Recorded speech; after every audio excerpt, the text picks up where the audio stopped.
राम राम नमस्कार आप सभी को। क्या होता है विष नवमास और पुष्कर नवमास और क्यों वैदिक ज्योतिष में इन दोनों को इतना इंपॉर्टेंट माना जाता है? आज की क्लास में हम यही दोनों टॉपिक जानने और सीखने वाले हैं। दोस्तों, पहले जानते हैं कि विष नवमास होता क्या है।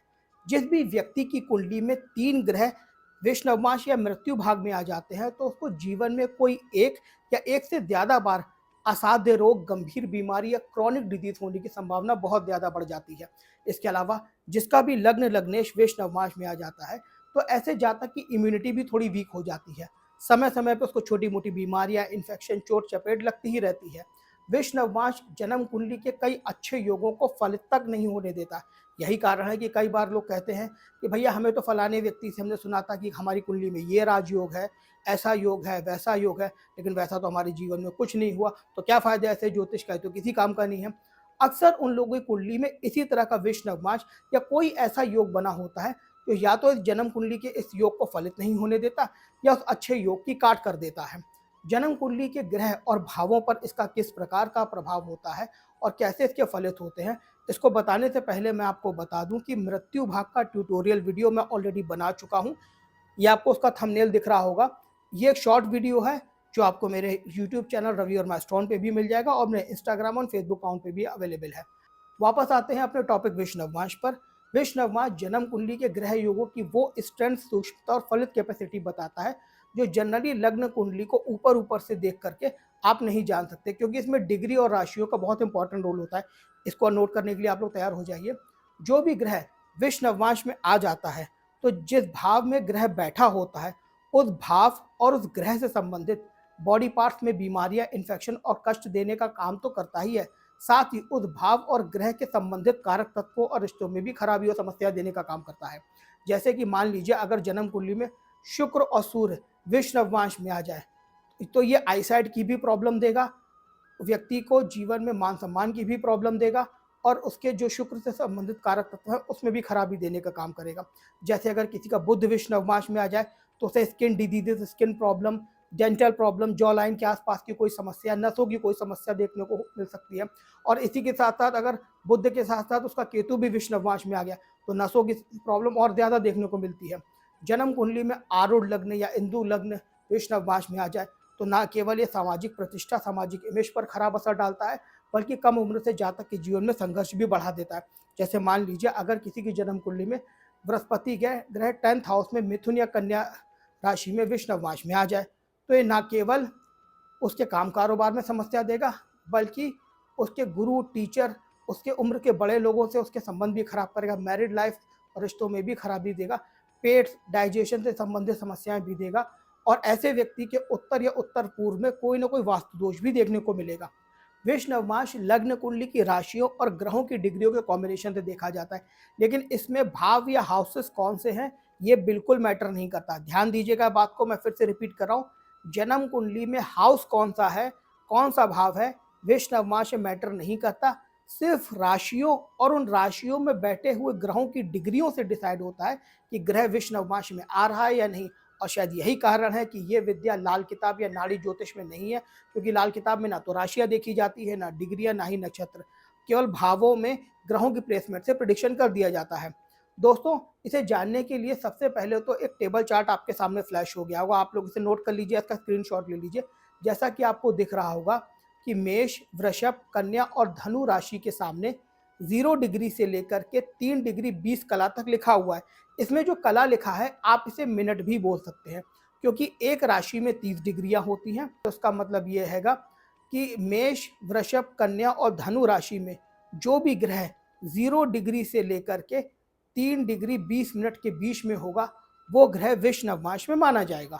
इसी तरह से सेकंड लाइन में आपको दिख रहा होगा कि मिथुन, सिंह, तुला, कुंभ राशि के सामने 13 डिग्री 20 कला से 16 डिग्री 40 कला तक लिखा हुआ है, जिसका मतलब हुआ कि जो भी ग्रह मिथुन, सिंह, तुला, कुंभ राशि में 13 डिग्री 20 मिनट से लेकर 16 डिग्री 40 मिनट या कला तक होगा वो ग्रह विष नवमास में माना जाएगा। तीसरी लाइन में आपको दिख रहा होगा कर्क, वृश्चिक, मकर और मीन राशि के सामने 26 डिग्री 20 कला या मिनट से लेकर के 30 डिग्री तक लिखा हुआ है, जिसका अर्थ ये हुआ कि लग्न कुंडली में जो भी ग्रह कर्क, वृश्चिक, मकर और मीन राशि में 26 डिग्री 40 कला से 30 डिग्री के बीच में होगा वो ग्रह विष नवमास में माना जाएगा। अब आप सभी लोग अपनी और अपने नियर एंड डियर की, या फिर जो एस्ट्रोलॉजर्स है अपने क्लाइंट्स की कुंडलियों में आप इसे अप्लाई करके देख सकते हैं कि कौन सा ग्रह उनका विष नवमास में आ रहा है या नहीं, और उसके फलित किस तरह के हैं। आप इसको ऐसे समझिए कि 12 राशियों को 3 अलग-अलग भागों में बाँटा गया है और हर 4 राशियों के सामने कुछ फिक्स डिग्रियाँ लिखी हुई हैं। कुंडली में जब ग्रह इन राशियों में बैठा हो और उस ग्रह की डिग्रियाँ इन डिग्रियों से मैच हो रही हों, तो वो ग्रह विष नवमास में माना जाता है। अब जानते हैं हम अपना आज का अगला टॉपिक, जो कि है पुष्कर नवमास। वैदिक ज्योतिष में पुष्कर नवमास को एक बहुत ही पॉजिटिव योग माना गया है।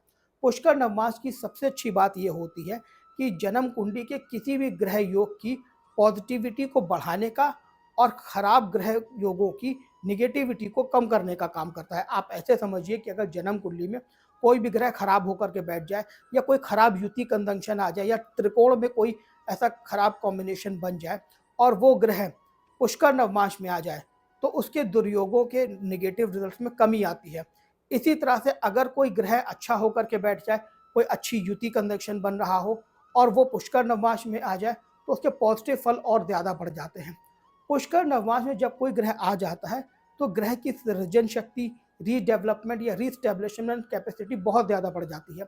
इसको मैं एग्जाम्पल से आपको बताता हूँ। दोस्तों, आपने बहुत सारे ऐसे लोग देखे होंगे जो ज़िंदगी में कुछ ऐसा डाउनफॉल आया कि बिल्कुल अर्श से सीधे फर्श पे आ गए, मतलब बहुत ऊंचाइयों पे थे, एकदम से बिल्कुल जीरो पे आ गए। लेकिन उन्होंने दोबारा से अपने आप को खड़ा किया, फिर से रीस्टैंड किया, फिर से मेहनत करके फिर से अपने आप को ग्रो करके रीस्टैब्लिश करा और एक ऐसी ऊंचाइयों तक पहुंचे जहां शायद वो पहले भी नहीं थे। यही चीज़ पुष्कर नवमास करता है ग्रहों के लिए। पुष्कर नवमास किसी भी ग्रह की वो सृजन शक्ति को बढ़ाता है जो उसके जनरली कुंडली में नहीं होती। इसीलिए जन्म कुंडली में जो भी ग्रह पुष्कर नवमास में आ जाता है, उस ग्रह की रीग्रोथ की क्षमता बहुत ज़्यादा बढ़ जाती है। अब जानते हैं पुष्कर नवमास कुंडली में देखा कैसे जाता है। सबसे पहले तो ये जान लीजिए कि पुष्कर नवमास को लेकर के एक बहुत बड़ी भ्रांति फैली हुई है। लोगों को लगता है कि जो भी ग्रह नवमास कुंडली में दूसरे, चौथे, छठे, सातवें, नवें या 12वें नंबर की राशि में आ जाता है, अर्थात वृष, कन्या, कर्क, तुला, धनु और मीन राशि में आ जाता है, वो ग्रह पुष्कर नवमास में हो जाता है। लेकिन वास्तव में अधूरा सच है, सिर्फ इतने भर से ग्रह पुष्कर नवमास में नहीं माना जाता। सच ये है कि पुष्कर नवमास के लिए नवमास कुंडली के साथ साथ लग्न कुंडली में कुछ एस्पेक्ट देखने होते हैं। इसके लिए लग्न कुंडली में ग्रहों का कुछ फिक्स डिग्री में होना आवश्यक होता है, तभी ग्रह पुष्कर नवमास में माना जाता है। और ये आपके सामने चार्ट फ्लैश हो गया होगा, इसका आप लोग स्क्रीनशॉट ले लीजिए, या फिर आप चाहें तो नोट भी कर सकते हैं अगर जो लोग टीवी पे देख रहे हैं। दोस्तों, आपको इसमें 12 राशियां दिख रही होंगी। 12 राशियों को 4 भागों में बांटा गया है। हर 3 राशियों के सामने कुछ फिक्स डिग्रियां लिखी हुई हैं। अब अगर लग्न कुंडली में ग्रह इन राशियों में और इन डिग्रियों के साथ है, इसके साथ साथ नवमास कुंडली में भी ग्रह दूसरे, चौथे, छठे, सातवें, नवें और 12वें नंबर की राशि में बैठा है, तभी वो ग्रह पूर्णतः पुष्कर नवमास में माना जाएगा, अन्यथा नहीं। अगर इन दोनों में से एक भी कंडीशन मैच नहीं होती है, तो वो ग्रह पुष्कर नवमास में नहीं माना जाएगा। इसके अलावा और भी बहुत सारे फैक्टर होते हैं जो देखने पड़ते हैं, जैसे कि नवमास कुंडली में जो भी राशियां पुष्कर नवमास में आ रही हैं, वो लग्न कुंडली के त्रिक भाव या त्रिज्याय में तो नहीं है, ग्रह लग्न कुंडली में किसी खराब कंजंक्शन या युति में तो नहीं है। इस प्रकार के सूत्रों को भी लगाया जाता है, लेकिन उसकी चर्चा हम अगले ट्यूटोरियल वीडियो में करेंगे। दोस्तों, उम्मीद करता हूँ आज का ट्यूटोरियल वीडियो आपको अच्छा लगा होगा।